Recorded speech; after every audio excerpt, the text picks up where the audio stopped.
आज का प्रश्न एक विद्यार्थी का प्रश्न है। सबसे पहले हम प्रश्न को सुनते हैं। अनेक बार भ्रम के कारण बहुत छोटी सी बात भी बड़ी बेबूझ हो जाती है, समझ में ही नहीं आती। बात कुछ नहीं होती, सीधी सरल होती है, लेकिन भ्रम हो गया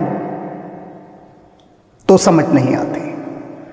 जैसे कि मान लो रस्सी है और भ्रम हो गया कि यह सांप है, तो बस उसके बाद सारा व्यवहार शरीर सांप के हिसाब से करेगा कि सांप को देखने के बाद जो जो प्रतिक्रिया वह कर सकता था, डरना, कांपना, पसीने आना, दिल की धड़कन बढ़ जाना, ये सब शुरू हो जाएगा, क्योंकि उसने रस्सी में सांप का आरोप कर लिया है और रस्सी को सांप समझ लिया है। इसे भ्रम कहते हैं।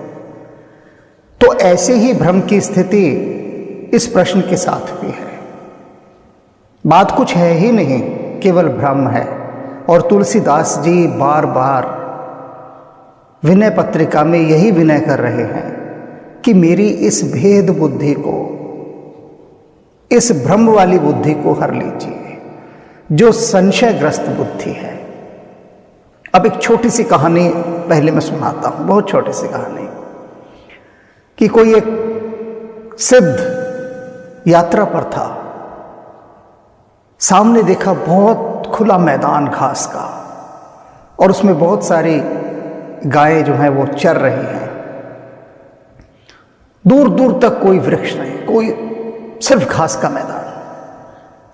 और अचानक मेघ घिर आते हैं, मूसलाधार वर्षा होने आरंभ हो जाती है।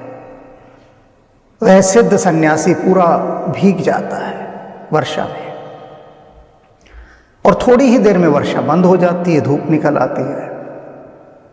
वह आगे बढ़ता है तो देखता है कि एक बालक, गडरिया बालक बैठा है और उसके कपड़े एकदम सूखे हुए हैं।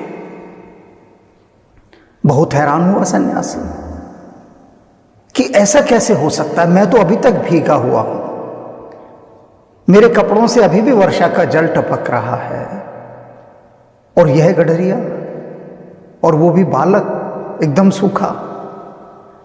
अवश्य ही इसके पास कोई सिद्धि है। अब वह जो सन्यासी था वह तो सिद्धियों का ज्ञाता था, सिद्धियां थी अनेक उसके पास।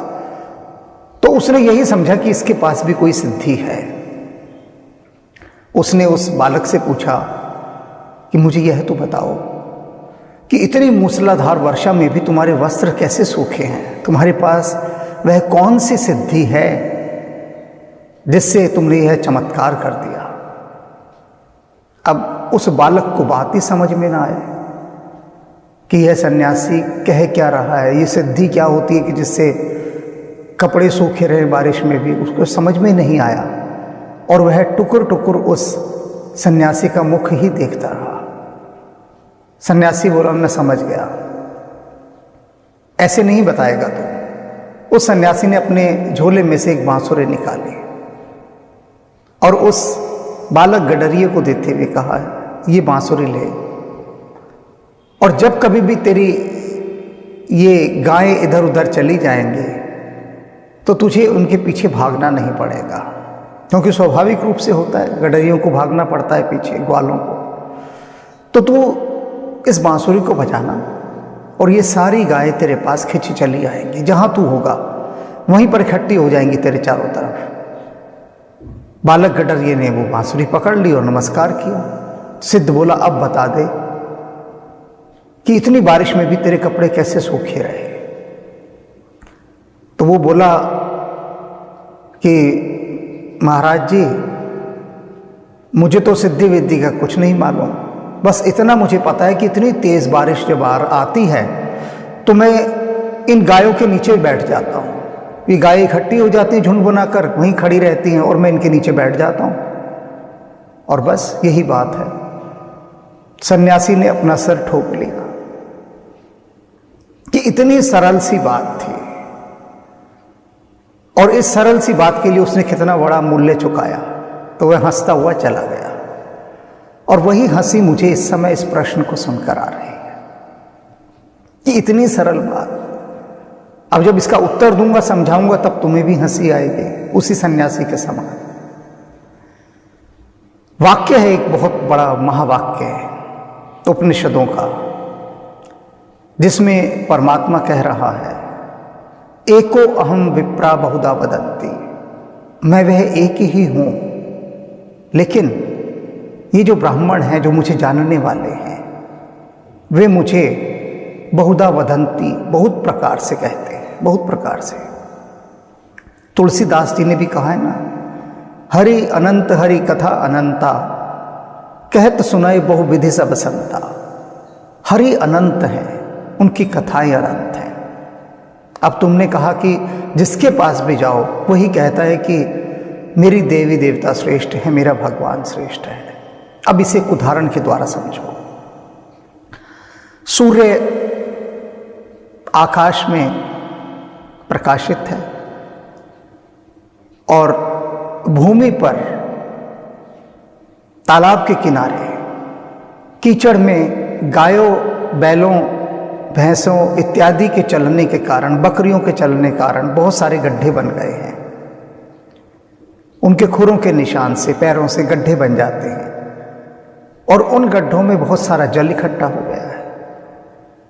आकाश से सूर्य चमक रहा है और हर गड्ढे में सूर्य दिखाई दे रहा है, हर गड्ढे में, कहीं छोटा कहीं बड़ा, आकार प्रकार के हिसाब से। और सभी कह रहे हैं कि मेरा सूर्य श्रेष्ठ है, प्रत्येक। और उसने अपने अपने उस सूर्य के प्रतिबिंब का नाम भी रख दिया है। मेरा सूर्य ये है, इसका नाम यह हो गया, कुछ भी उसने नाम रख दिया। अब जब भी कोई उसके पास आएगा तो वह उससे यही कहेगा कि देखो मेरा सूर्य जो है ना सबसे अधिक रोशनी देता है और यही मेरा सूर्य सबसे अधिक महान है। चाहे वह गड्ढा एक छोटी सी बकरी के बच्चे के पैर का क्यों ना हो और चाहे हाथी के पैर का गड्ढा क्यों ना हो, सब गड्ढे बन गए, उनमें जल भर गया और सूर्य तो कहीं अलग है, बिल्कुल अलग है, इनसे अछूता।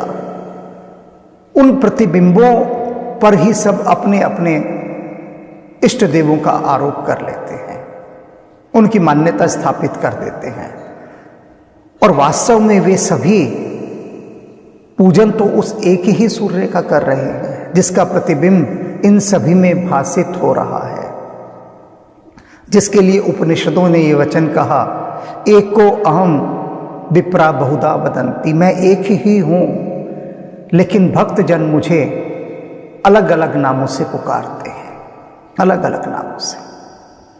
तो जो उस एक को जान लेता है उसे फिर सभी सूर्य के प्रतिबिंब प्रिय होते हैं, सभी, कितने भी हो, कोई अंतर नहीं पड़ता।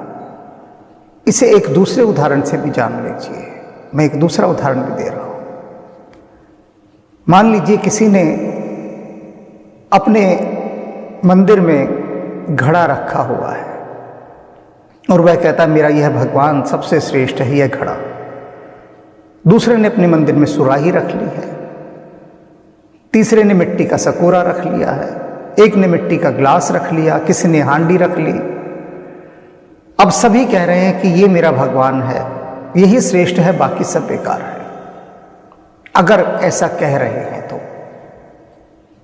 जैसा कि तुमने प्रश्न में पूछा, तो जो वास्तव में परमात्मा को जानता है वह क्या कहेगा कि अरे ये घड़ा, यह सुराही, यह सकोरा, यह गिलास, ये हांडी, ये सब तो मिट्टी हैं।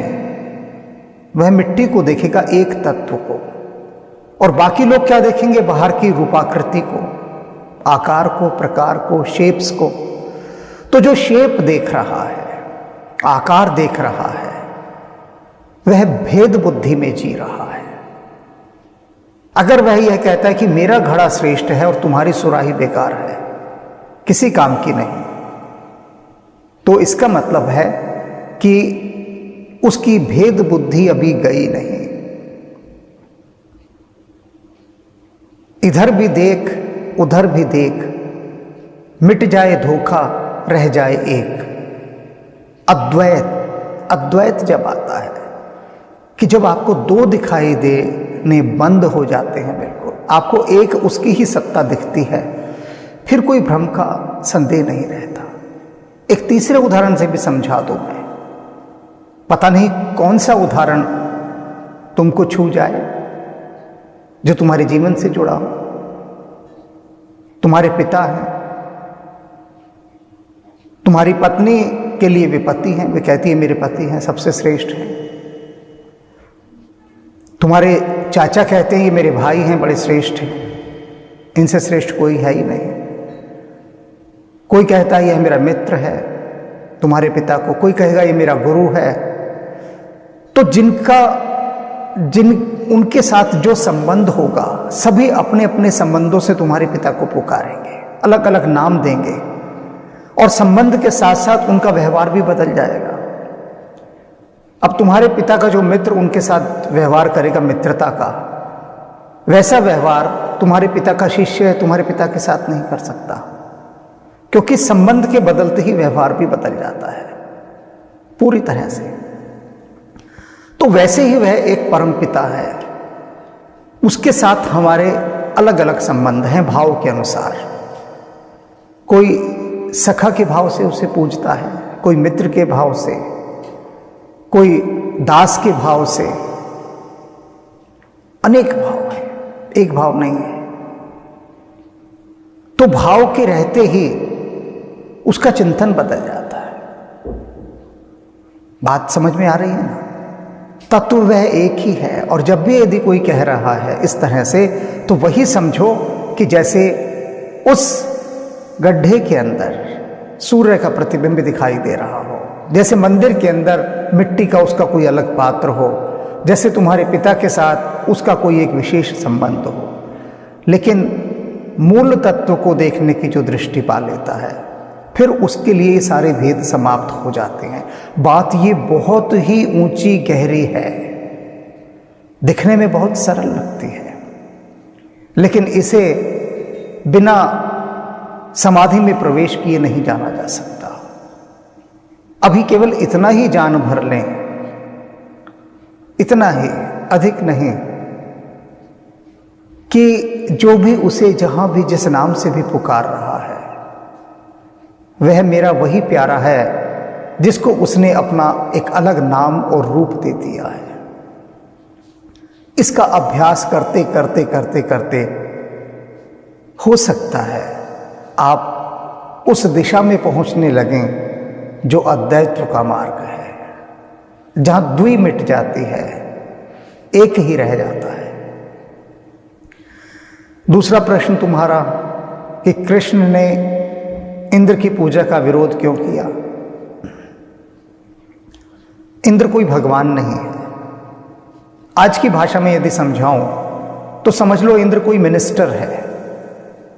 अब वो मंत्री अपने पद और अधिकारों का दुरुपयोग करे और कोई प्रभावशाली व्यक्ति कह दे कि इसको इनकार कर दो, इसे मानना ही नहीं है, इसकी मान्यता समाप्त करो, उतारो इसे वहां से, हटाओ, तो क्या होगा? लोग नहीं मानेंगे ना उसे। तो वही भगवान कृष्ण ने किया, इंद्र के अधिकारों के दुरुपयोग का दंड दिया और संसार से कहा कि उसकी मान्यता रद्द कर दो, कोई इंद्र को नहीं मानेगा। और ये कृष्ण ही कर सकते थे, क्योंकि परम सत्ता, निर्भय, अभय, जो इन छोटे मोटे देवी देवताओं यानी इन मंत्रियों को सबक सिखा सकते हैं। अब तुम्हारा अंतिम प्रश्न, तुमने पूछा है कि देवी देवता और भगवान में क्या अंतर है। पहला तल होता है पशु का,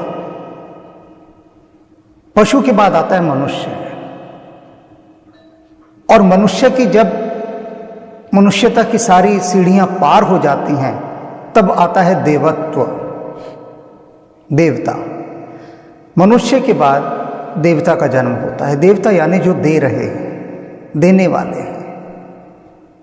मनुष्य से थोड़ी ऊंची योनि समझ लो देवताओं की है, और देवताओं को अपने जो उनके भोग हैं, जो उनके संचित पुण्य हैं, उनके समाप्त होने के बाद फिर लौटना होता है। किंतु मनुष्य ही एक ऐसा जीव है, ऐसी जीवात्मा है कि यदि वह चाहे तो मनुष्यत्व से देवत्व की छलांग मार सकता है, और मनुष्य के शरीर में रहते ही देवत्व से परमात्मा में समा सकता है। परमात्मा को कहा नहीं जा सकता। तुमने कहा उनमें क्या अंतर है? वह अनुभूति का तत्व है, उसे यहां पर व्यक्त नहीं किया जा सकता, अव्याख्येय है, उसकी व्याख्या नहीं हो सकती। इतना ही कहना है कि देवता जो हैं वो मनुष्य के बाद की एक अन्य प्रजाति है, बस इतना भर जान लो। और अभी परमात्मा के चक्करों में मत पड़ो, उसको जानने के, क्योंकि उसे जानने के चक्कर में पड़ जाओगे ना तो कुछ हाथ नहीं लगने वाला, कुछ भी हाथ। क्योंकि अभी सिर्फ इतना करना है कि एक एक पग की अपनी यात्रा करनी है। अभी परमात्मा से सिर्फ इतनी विनती करो कि हे परमात्मा, मेरी भेद बुद्धि को हर ले, ये जो मेरे संशय हैं इनको हर ले, इन बादलों को हटा दे भ्रम के। उसके बाद मन शुद्ध बुद्ध चैतन्य हो उठेगा, फिर बाकी सब परमात्मा खुद संभालेंगे। उन्हें किसको कब दर्शन देने हैं,